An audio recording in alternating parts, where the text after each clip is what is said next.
And నేను ఇక్కడ ఉండటానికి మెయిన్ రీజన్ ఇంకొక పర్సన్ ఉన్నాడు. ఆయన నాకు డైరెక్ట్గా కాకుండా ఇండైరెక్ట్గా చాలా ఇన్ఫ్లుయెన్స్ చేశారు. ఆయన ఎవరంటే చిరంజీవి గారు అనమాట, నా ఫేవరెట్ హీరో. అంటే నాకు ఊహ తెలిసిన దగ్గర నుంచి మా ఇంట్లో ఒక ట్రంక్ బీరువా ఉండేదన్నమాట. అక్కడ చిరంజీవి గారు బొమ్మలు అతికిచ్చి ఉండేవి. నేను పెరిగేటప్పుడు ఆయన సినిమాలు చూసుకుంటేనే, ఆయన ఇన్ఫ్లుయెన్స్ చేసుకుంటా, ఆయన మూవీస్ చూసుకుంటే నేను ఇక్కడ వరకు వచ్చాను. సో ఎప్పుడో ఒకసారి ఆయన చూడాలి, ఎక్కడైనా చూడాలని ఆయన చేసిన కొన్ని మూవీస్కి ఆర్ట్ అసిస్టెంట్కి కూడా వెళ్ళాను అనమాట. దూరం నుంచి చూస్తే చాలని అలా ఒక 2 times చూశాను. సో ఆయన మెయిన్ ఇన్ఫ్లుయెన్స్ ఆయన అనమాట. నేను డైరెక్టర్ అవ్వాలి, ఒక ఇండస్ట్రీలో ఉండాలి అని చెప్పి చేయడానికి. నేనైతే ఒకటి అనుకుంటా ఉంటాను అనమాట. ఎప్పుడు బయట ఇండస్ట్రీ వాళ్ళకి కాకుండా బయట రిలీజియస్ వాళ్ళకి ఒక్కొక్క దేవుడు ఉంటారు అనమాట, లైక్ జీసస్, అల్లా, లైక్ బాబా లాగా. కానీ ఇక్కడ వాళ్ళందరూ ఇక్కడ ఉంటారు, అన్ని రిలీజియస్ వాళ్ళకి. వాళ్ళందరికి దేవుడు మాత్రం చిరంజీవి గారు. అది మాత్రం నేను ఒప్పుకుంటే, నాకు దేవుడు మాత్రం నాకు చిరంజీవి గారు. మెయిన్ ఇన్ఫ్లుయెన్స్ చేసింది నేను ఇక్కడ ఉండడానికి, ఈ స్టేజ్ మీద ఉండడానికి మెయిన్ రీజన్ మాత్రం నాకు చిరంజీవి గారే. ఆయనకి నేను ఇండైరెక్ట్గా థ్యాంక్స్ చెప్పుకోలేదు. ఏదో ఒక రోజు ఆయన డైరెక్ట్ కలవాలని కూడా అనుకుంటున్నాను. ఆయన గురించి నేను ఇప్పుడు చెప్పకపోతే ఇక్కడ నేను ఉంటానికి కూడా వ్యర్థం అనమాట. ఇక్కడ నేను ఉంటానికి కూడా యూస్ ఇది లేదు. బట్ ఇంకా మన మూవీ గురించి మాట్లాడాలి. సో ఇప్పుడు సాంగ్ లాంచ్ ఈవెంట్ కాబట్టి సాంగ్ గురించి మాట్లాడదాం. ఈ సాంగ్ కాలభైరవ గారు పాడారనమాట. ఇది నేషనల్ అవార్డు విన్నర్. ఓషో నా వెంకట్ మ్యూజిక్ డైరెక్టర్, తను నా వెంకట్ చెన్నై. అతను తమన్ గారి దగ్గర ప్రోగ్రామర్గా చేస్తూ ఉంటాడు. సో నేను చెప్పినప్పుడు నాకు మంచి ట్యూన్స్ ఇచ్చాడు. వెంటనే నేను ఎవరైతే బాగుంటుంది అంటే అతనే కాలభైరవ గారితో మాట్లాడి ఆయన ఒప్పించి సాంగ్ పాడిపించాడు. ఇది ఒక సాడ్ సాంగ్ అనమాట, ఎమోషనల్ సాంగ్. చాలా బాగా వచ్చింది సాంగ్ మాత్రం, చాలా ఎమోషనల్గా ఉంటుంది. అందరికి ప్లేలిస్ట్లో యాడ్ చేసుకోండి. డెఫినెట్గా బాగా నచ్చుతుంది. అందరూ ఒకసారి వినండి. మీరు కూడా ఈ సాంగ్ ఉందని ఒకటి స్ప్రెడ్ చేయండి ఆడియన్స్లోకి. తర్వాత నేను ఆదిత్య మ్యూజిక్, నిరంజన్ గారికి, వీళ్ళకి, మాధవ్ గారికి, ఆ టీం వాళ్ళందరికీ నేను థ్యాంక్స్ చెప్పాలి. ప్రతిసారి నన్ను సపోర్ట్ చేసుకుంటా, కొంచెం లేట్ అయినా సరే ఓకే కొంచెం తొందరగా చెయ్యని నాకు ఎంకరేజ్ చేసుకుంటా. ఈవెన్ నిరంజన్ గారు కూడా ఆయన సొంత మూవీ లాగా నాకు ముందుండి, అఖిల్ నువ్వు టెన్షన్ పడమాకు, నువ్వు కొత్త హీరోవి, నువ్వు టాలెంట్ ఉంది నీకు, నువ్వు కొంచెం జాగ్రత్తగా చేసుకో అని చెప్పి నాకు ఎప్పుడు నిరంజన్ గారు సపోర్ట్ చేస్తూ ఉండేవాళ్ళు. అండ్ అంజి గారికి చాలా థ్యాంక్స్. అంజి గారు మేము ఒక బిల్డింగ్ మేట్స్ అనమాట. మా బిల్డింగ్ పైనే అంజి గారు ఉంటారు, ఆఫీస్ ఉంటుంది అంజి గారిది. ఎప్పుడు రెగ్యులర్ కలుస్తూ ఉంటాం. సార్ ఇలా మూవీ చూడండి సార్ అంటే వచ్చి చూశారు.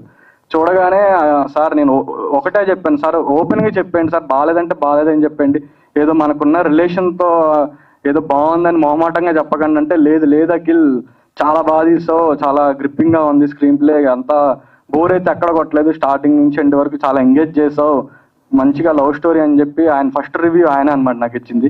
Thank you sir, thank you. Me review నేను ఎప్పుడు మర్చిపోయాను. అండ్ ఈ సినిమా జర్నీ గురించి చెప్పాలంటే, ఈ సినిమా జర్నీ స్టార్ట్ చేసింది నేను మినాస్తో. ఏదో ఒక చిన్న షార్ట్ ఫిలిము, ఒక 3 లక్షల్లో చిన్న ఇండిపెండెంట్ ఫిలిం స్టార్ట్ చేద్దాం అనుకుని కర్నూలు వెళ్ళి మా ప్రొడ్యూసర్ గారికి నేను స్టోరీ చెప్పాను.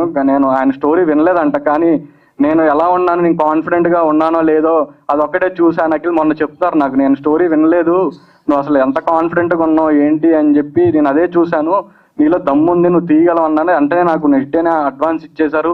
ఆఫీస్ స్టార్ట్ అయిపోయింది. నెక్స్ట్ మంత్లోనే షూట్ కూడా స్టార్ట్ అయిపోయింది.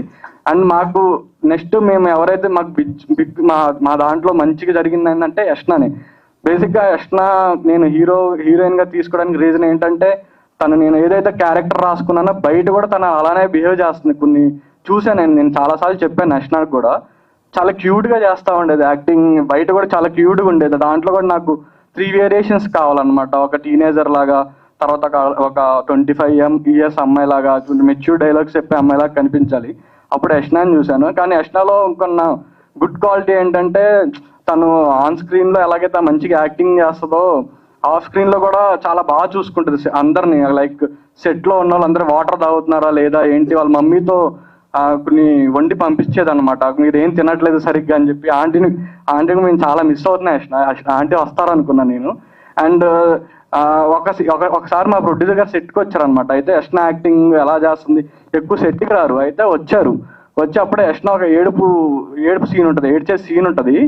సో అది చూసి సార్ ఎమోషనల్ అయ్యి వెళ్ళిపోతున్నారు అనమాట. చాలా ఎక్కిలు నాకు, ఇది చాలు, నేను ఇంక షూట్కి రాను, యష్నా సూపర్ చేస్తుంది అని. ఇంకా ఆ రోజు నుంచి మళ్ళీ షూట్ రాలేదు, ఎందుకంటే నా మీద యష్నా మీద నమ్మకం అనమాట అది.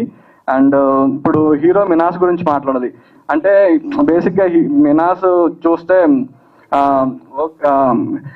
హీరోగా ఎట్లా అంటే ఇది కొంచెం వైల్డ్ క్యారెక్టర్ అనమాట. వైల్డ్ అంటే బాగా పొసిషనెస్, వీడికి ఎందుకు ఎంత పొసిషనెస్ ఉంటుందా, అంటే అమ్మాయిల మీద ఎంత అనుమానం ఉంటుందా, ఎంత పొసిషనెస్గా ఉంటుందా అనే క్యారెక్టర్ కావాలి నాకు.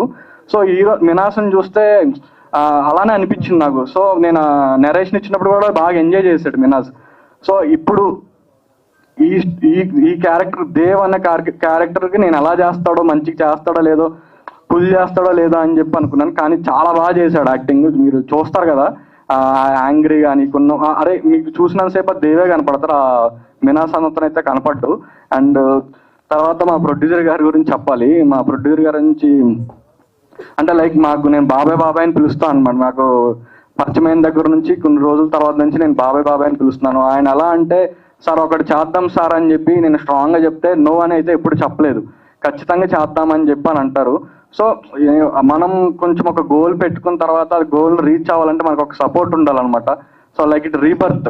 సో నాకు రీబర్త్ ఇచ్చింది మాత్రం మా ప్రొడ్యూసర్ గారే. So thank you so much sir, మీరు నాకు ఫస్ట్ మూవీ ప్రొడ్యూసర్గా చేశారు.